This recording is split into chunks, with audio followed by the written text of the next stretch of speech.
වයඹ දැනුවනාත්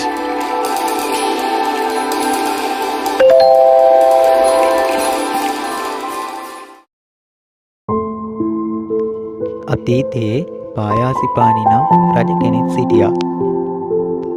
මේ රජතුමාට අර්ථයෙන් ධර්මයෙන් උපදෙස් ලබා දීම සඳහා ධම්මද්දජ නම් පුරෝහිතතුම රජතුමාගේ කොණ්ඩේ හැඩගැන්වීම සඳහා චත්තපාණී නම් කරණවැමියෙක් සහ නඩු විභාග කිරීම සඳහා කාලක නම් ඇමතිවරයෙක්ද සිටියා. මේ කාලක ඇමති මුදල් මත වංචාවෙන් නඩු විසඳන පුද්ගලයෙක්. ඒ නිසා ධම්මද්දජ පුරෝහිතතුමා මැදිහත් වෙලා දවසක් නඩුවක් විසඳුවා. එය සාධාරණ ලෙසම විසඳුණු නිසා ජනතාව සාදුකාර දෙන්නට වුණා. එය ඇසුණු රජතුමා එයට හේතුව විමසා බලා දැන එතැන් පටන් නඩු විසඳීමේ කාර්යය පුරෝහිතතුමාට භාර කළා. මේ ආකාරයෙන් කලක් ගත වන විට කාලක ඇමතිට ධම්මද්දජ පුරෝහිතතුමා කෙරෙහි ඊර්ෂ්‍යාව ඇති වුණා.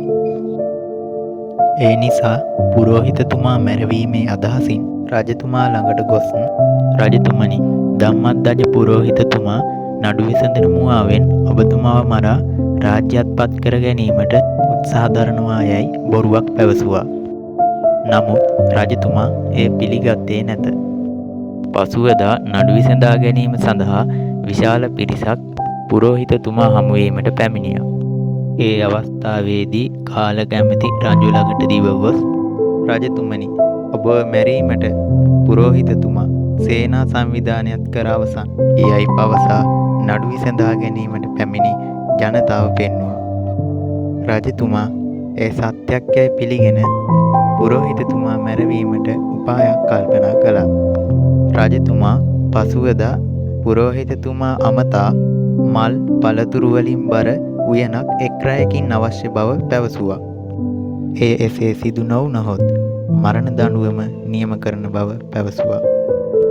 පුරෝහිතතුමා තමාගේ සිරියාන් ගබඩා වෙත ගොස් එක් රැයකින් උයනක් සාදන්නේ කෙසේදැයි කල්පනා කරමින් සිටියා. මේ දුටු සක්දෙවිඳුන් පුරෝහිතතුමාගේ යහන වෙත පැමිණ පුරෝහිතතුමනි, ඔබතුමා බිය නොවන්න. හෙට උදෑසන වන විට රජතුමා කිව් අයුරුම උයනක් මැවී තිබේවි කියා සක්දෙවිඳුන් පිටව ගියා.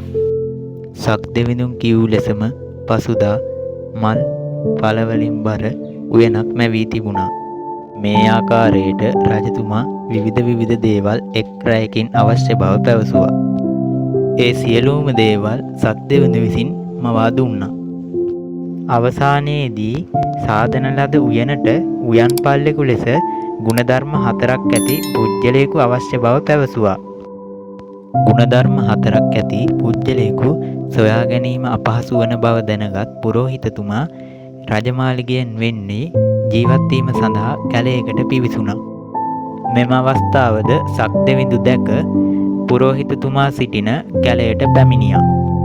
පැමිණ පුරෝහිතතුමනි, සක්දෙවිඳු වන මටවත් ගුණධර්ම 4ක් ඇති පුජ්‍යලයෙකු මැවීමට නොහැක. නමුත් මට පෙනෙන දෙයක් ඔබහට කියන්න. රජමාලිගයේ සිටින චත්තපාණී කරණවැමියා තුල ගුණධර්ම 4ක් ඇත. හෙට උදෑසන රජු ළඟට ඔහු කැඳවාගෙන යන්න යයි සක්දෙවිඳු පැවසුවා. සක්දෙවිඳුගේ උපදෙස් පරිදි පසුදා කරණවැමියා රජු ළඟට රැගෙන ගියා. රජතුමා හාස්‍ය ලෙස සිනාසී ඔබ තුල ඇති ගුණධර්ම 4 මොනවාදැයි විමසුවා. එවිට චත්තපාණී කරණවැමියා යටහත් පහත්ව රජතුමනි, මාගේ පළමු ගුණධර්මය නම් මාහට ඊර්ෂ්‍යාව ඇතිවන්නේ නැහැ. දෙවන ගුණධර්මය නම් මා සුරාවෙන් තොරයි. තුන්වන ගුණධර්මය නම් මාහට ඇලීමක් ඇතිවන්නේ නැහැ. සිව්වන ගුණධර්මය නම් මාහට තරහාවක් ඇතිවන්නේ නැහැ. මේ ආකාරයට රජතුමාට ගුණධර්ම 4 පිළිබඳව කියා දුන්නා. එවිට රජතුමා ඔබ ඊර්ෂ්‍යාව නැති කලේ කෙසේදැයි විමසා සිටියා. එවිට කරණවැමියා තමාට පෙර භවයන් කිව හැකි බව රජතුමාට දැන්වුවා. රජතුමනි, මම එක් භවයක රජෙකු වී උපන්නා. මම බිසවට ඉතා පෙරේතකමින් සිටියේ.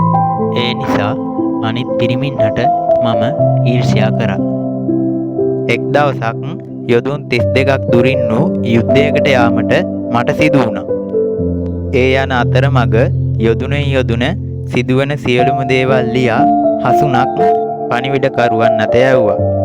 ඒ සියලුම පණිවිඩකරුවන් බිසව විසින් වරදට පොළඹවා ගත්තා. මා යුද්ධය අවසන් වී නැවත පැමිණෙන විටද පණිවිඩ එවනු ලැබුවා. එම පණිවිඩකරුවන්ද බිසව විසින් වරදට පොළඹවා ගත්තා. අවසාන වශයෙන් පුරෝහිතතුමාද වරදට පොළඹවා ගැනීමට උත්සාහ කළ නමුත් පුරෝහිතතුමා එයට එකඟ වූයේ නැහැ.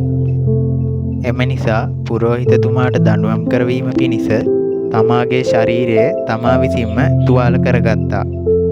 සිදු වූ දේ විමසූ විට ඇය පැවසුවේ පුරෝහිතතුමා තමාට නොමනා ක්‍රියාවක් කිරීමට උත්සාහ කළ බවයි. එහෙයින් පුරෝහිතතුමාට මා මරණ දණ්ඩනය නියම කළා. අවසානයේ පුරෝහිතතුමා සියලු විස්තර පැහැදිලි කර දුන් පසු මට සත්‍ය වැටහුණා. ඉන්පසු කිසිම භවයක ඊර්ෂ්‍යාවක් ඇති නොවේවා කියා මා ප්‍රාර්ථනා කළා.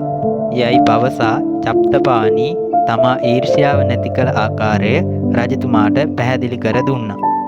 මේ අසා සිටි පායාසිපාණී රජතුමා ඔබ සුරාවෙන් මිදුනේ කෙසේදැයි පැහැදිලි කර දෙනමෙන් ඉල්ලා සිටියා. රජතුමනි, මා එක් භවයක රජෙකු වී උපන්නා. මම සුරාවට දැඩි ලෙස ඇබ්බැහි වී සිටියා.